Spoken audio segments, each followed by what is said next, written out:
Good morning बच्चों। सरल हिंदी व्याकरण में आप सबका स्वागत है। आज एक और टॉपिक व्याकरण का।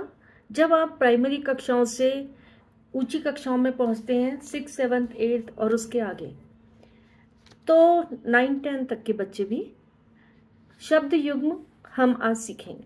ठीक है, आप सबको इससे बहुत मदद मिलेगी। तो हिंदी में शब्द युग्म क्या है? जब कोई दो वाक्य एक साथ है, युग्म मतलब इकट्ठा होना, शब्दों का एक साथ आना। तो जब दो शब्द एक साथ आते हैं तो भाषा के आधार पर हम कह सकते हैं वो पूरा एक अर्थ बनाते हैं। ठीक है, वो एक वाक्य में एक अर्थ को दिखाते हैं या दर्शाते हैं। ठीक है, या हम शब्दों को, हम शब्द युग्म को हम वाक्यांश भी कह सकते हैं, वाक्य का अंश, क्योंकि दो शब्द एक साथ आए। ठीक है, तो आज हम जानेंगे कि शब्द युग्म क्या है और इसका इस्तेमाल हम क्यों करते हैं। शब्द युग्म से भाषा और प्रभावी हो जाती है। भाषा को अगर हम जानते हैं तो हम अच्छी तरह से उसको समझ सकते हैं। ठीक है, इसका जो प्रयोग है साहित्यिक रचनाओं में प्रभावशाली बनाने के लिए और रस को पैदा करने के लिए, भाषा में रस पैदा करने के लिए इसका हम प्रयोग करते हैं। या हम कह सकते हैं कि हिंदी साहित्य में जो व्याकरण है उसमें शब्द युग्म एक आवाज का, यानी कि शाब्दिक छंद है जो दो या दो से ज्यादा शब्दों से का समूह होता है और ये एक पंक्ति में एक छंद सा एक प्रस्तुत करते हैं। और इसको हम कह सकते हैं कि भाषा में अपनी पकड़, कि आप बहुत अच्छे से हिंदी भाषा को जानते हैं जब आप शब्द युग्मों को भी समझ लेते हैं। ठीक है, तो इसका प्रयोग जैसे कि मैंने आपको पहले बताया कि अपनी भाषा को प्रभावशाली बनाने के लिए और सुंदर दिखाने के लिए, खास तौर पे कवियों ने इसका प्रयोग बहुत किया है। ठीक है, काव्य में, गद्य के अलावा काव्य में इसका ज्यादा प्रयोग किया गया है, लेकिन गद्य में भी इसका प्रयोग किया गया है। अब जैसे जैसे मैं आपको उदाहरण बताऊंगी तो आपको खुद भी समझ आएगा ठीक है कि हम इसका प्रयोग क्यों करते हैं और कहाँ कहाँ इसका प्रयोग होता है। अब जैसे कि मैंने बताया कि शब्द युग्म दो शब्दों का जोड़ा है। ठीक है, युग्म का मतलब ही इकट्ठा। दो शब्द जब एक साथ आते हैं तो वो सुंदर अभिव्यक्ति देते हैं, भाषा में रस बढ़ाते हैं और आपकी रुचि बढ़ती है। तो ऐसे शब्दों को हम शब्द युग्म में जोड़ा भी कह सकते हैं, शब्दों का जोड़ा। तो ये कभी क्या होता है कि एक साथ, अब इसके जब हम भाग पर अभी हम चर्चा करेंगे, कभी दो एक जैसे शब्द एक साथ आते हैं। जैसे आपने कई बार सुना होगा कि मैं बहुत धीरे धीरे वहां पहुंचा, चलते चलते मैं थक गया। तो दो शब्द एक साथ आ रहे हैं। तो ऐसा नहीं है कि दो शब्द सेम शब्द ही एक साथ आते हैं एक जैसे समान। बहुत तरीके के हम शब्द युग्मों को हम पढ़ते भी हैं और हम डेली भी, आप देखते हैं, हम डेली उनको इस्तेमाल भी करते हैं। ठीक है, आप सुनते हैं रोज।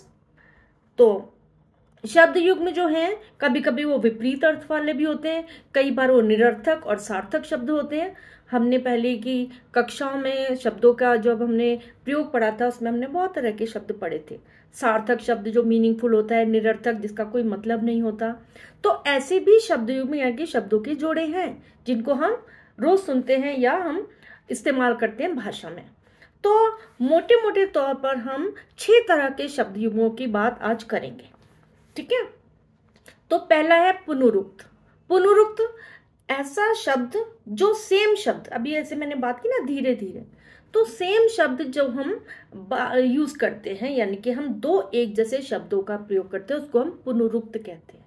ठीक है, अब इनसे भी भाषा प्रभावशाली बनती है। जैसे देखिए, और आप उस शब्द पर अधिक जोर देकर बोलते हैं। जैसे मैं धीरे धीरे खेल रहा था, मैं तेज तेज भागा, बहुत एक जैसे। जैसे गली गली, आज गली गली में हम टीवी देख रहे हैं, घर घर में हम टीवी देख रहे हैं, गली गली में शोर मच गया है ना। घूमते घूमते मैं थक गया, मैंने रटते रटते पूरा याद किया। या मेहमानों के जाने के बाद घर खाली खाली लग रहा है, तो खाली खाली, रटते रटते, घूमते घूमते, धीरे धीरे, गली गली, कोना कोना, ढूंढते ढूंढते, ये शब्द जो हमने दो एक जैसे शब्दों को हमने प्रयोग किया, ये है पुनरुक्त। ठीक है, दूसरा आता है सजातीय शब्द युग्म। सजातीय का मतलब है कोई दो शब्द जो समान जाति के या समान वर्ग के एक जैसे दिखने वाले है ना, वो एक साथ हम प्रयोग करते हैं। जैसे आप उदाहरण से समझिए, जैसे पशु पक्षी, नहाना धोना, उठना बैठना, तड़के सवेरे। ठीक है, उठना बैठना तो विपरीत हो गया। तड़के सवेरे, पशु पक्षी, नहाना धोना, चाय नाश्ता, खाना पीना, शाक सब्जी, घास फूस, कंकड़ पत्थर एक जैसे शब्द हैं, समान जाति समान वर्ग के। टोना टोटका, खेत खलियान। इन जोड़ों को हम एक साथ इस्तेमाल करते हैं, हम पढ़ते हैं किताबों में, इस्तेमाल भी करते हैं बोलने में, और ये एक ही जाति के हैं। ठीक है, उनको हम कहेंगे सजातीय शब्द युग्म। तीसरा है समानार्थक। समानार्थक मतलब समान अर्थ वाला। दो शब्द युग्म, दो शब्दों का जोड़ा जब जो कि समान अर्थ बताता है।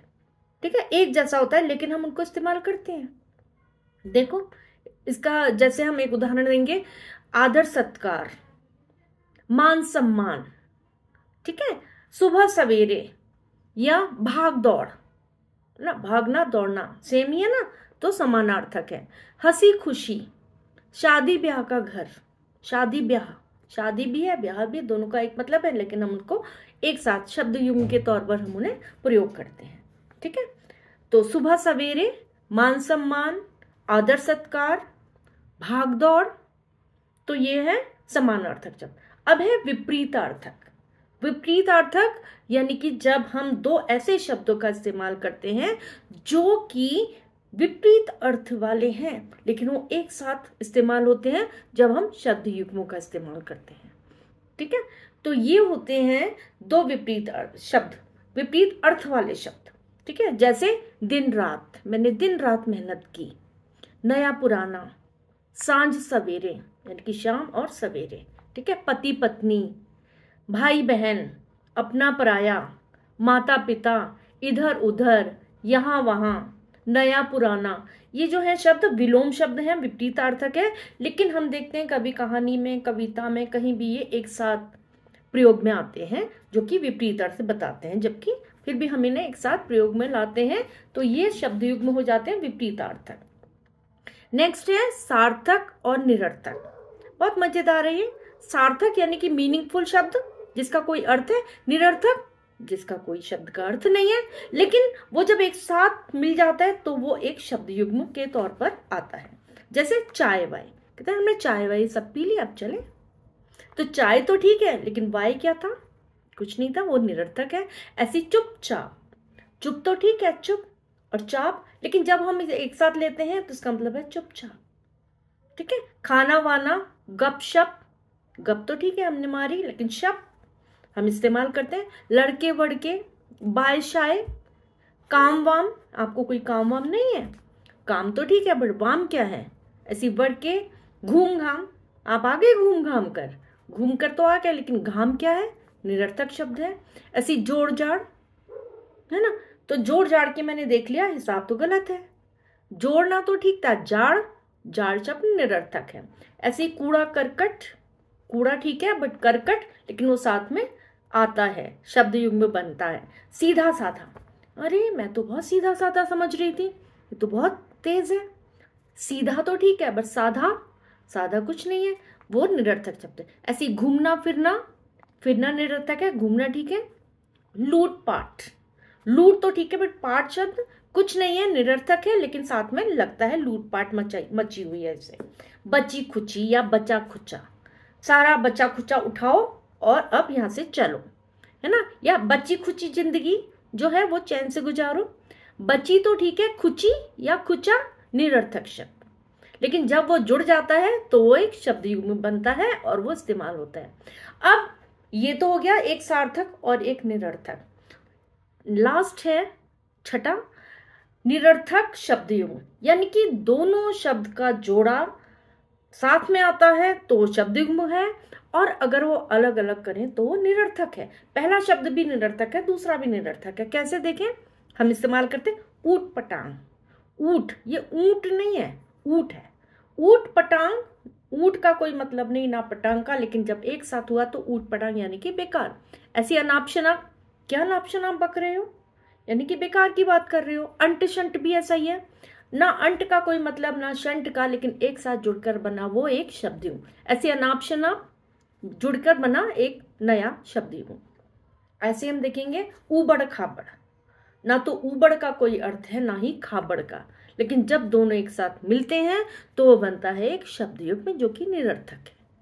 तो आज हमने सीखे शब्द युग, और आपको अगर पसंद आए तो प्लीज़ आप लाइक करिए, शेयर करिए, और लोग भी इससे फ़ायदा उठाएं। चलो, अगली बार आएंगे हम एक नए विषय के साथ। Thank you.